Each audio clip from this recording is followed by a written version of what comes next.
আইন শৃঙ্খলা পরিস্থিতি আমি বলবো না যে একটা পারফেক্ট লেভেলে চলে গেছে, এটা বলবো না, বাট আপনারা 5ই অগাস্ট 24-এ দেখেছেন কি অবস্থা ছিল, আর এখনকার অবস্থা দেখেন তুলনা করে। আপনি তো সেফলি ঘুমাইতে পারছেন, সেফলি আসতে পারছেন, তো এখানে পথে তো কোনো অসুবিধা আপনার হয় নাই।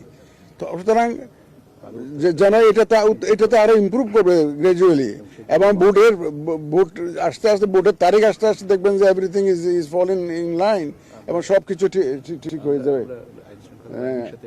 আমরা তো আইন শৃঙ্খলা বাহিনীর সাথে কথা 30 তারিখে বোধ না, 30 তারিখে আবার বসছি উইথ স্পেসিফিক প্রপোজাল সব, এবং ওখানে সব ডেভেলপমেন্ট স্ট্র্যাটেজিটা ফাইনাল হবে। এবং আপনারা দেখবেন যে সব কেন্দ্রে আর্মি দাবি করছে এরকম। দেখেন পুলিশ আমরা ধরেন 2জন পুলিশ দিতে পারি, 3জন আনসার দিতে পারি, আর্মি 1জন 2জন এরকম দেওয়া যায় না। আর্মি তো তাদের একটা কন্টিনজেন্ট হিসেবে তারা মুভ করে। তবে আমরা এই ব্যাপারে সম্পূর্ণ ওয়াকিবহাল এবং সচেতন, যাতে শান্তি শৃঙ্খলা যাতে রক্ষা করেই আমরা যাতে নির্বাচনটা সুষ্ঠুভাবে করতে পারি।